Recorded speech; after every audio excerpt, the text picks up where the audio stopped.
ကျောင်းကပကြီးဆရာမဟာကျောင်းသားလေးတစ်ယောက်ကိုအမြဲတမ်းထားမိနေပါတယ်အကြောင်းရင်းကတော့အဲ့ဒီကောင်လေးဟာပကြီးဆွဲတိုင်းတဝက်ပဲဆွဲလိရှိလို့ပါ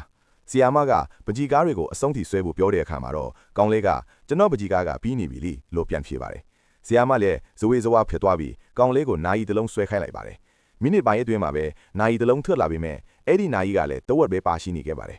ဒီကိစ္စကတာမန်မဟုတ်တော့ဘူးဆိုတာဆရာမရိပ်မိသွားပါတယ်ဆရာမကဆရာဝန်နဲ့ပြဖို့အကြံပေးပေမဲ့ကောင်လေးကဂယုမဆိုင်ခဲ့ပါဘူးဒါပေမဲ့တငယ်ချင်းတွေကသူ့ပကြီးကားကိုကြည့်ပြီးမင်းကတော့ Venus D Mine လို့ရုပ်တုရဲ့အလှကိုတောင်ဖျက်ဆီးလိုက်ပြီလို့ဝိုင်းရကြတဲ့အခါမှာတော့ကောင်လေးဟာတခုခုမှားနေပြီဆိုတာစပြီးသိလိုက်ရပါတော့တယ်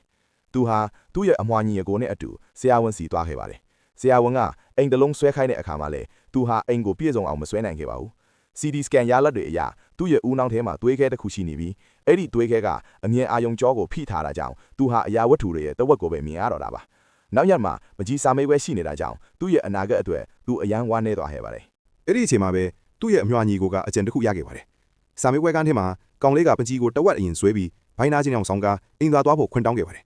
ဆရာမကပါလိုက်လာခဲ့ပေမဲ့ကန်ကောင်းစွာနဲ့အင်သာထဲအထိတော့မဝင်ခဲ့ပါဘူး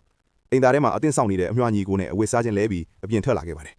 အမွှာညီကိုကကြံနေတဲ့ပကြီးတဝက်ကိုအချောတက်ပြီးကူညီပေးခဲ့တာကြောင့်သူဟာစာမေးပွဲအောင်မြင်သွားခဲ့ပါတယ်ဒါပေမဲ့စာမေးပွဲအပြီးမှာတော့အတန်းဖော်မိန်းကလေးတယောက်ကသူ့ညီကိုနဲ့လမ်းမှာတွေ့သွားပြီးမင်းမအမွှာညီကိုရှိတာလားလို့လိုက်မေးပါတော့တယ်သူကမဟုတ်ပါဘူးကျွန်တော်ကတူးသေးသောသားပါလို့ညင်းဆိုခဲ့ပေမဲ့နောက်ဆုံးမှာတော့အမှန်တရားကပေါ်ပေါက်သွားခဲ့ပါတယ်ပရိသတ်တို့ရောပကြီးဆွဲရတာခက်ခဲတဲ့အတွေ့အကြုံတွေရှိပါသလားရှိရင်တော့ comment မှာရေးပေးခဲ့ကြ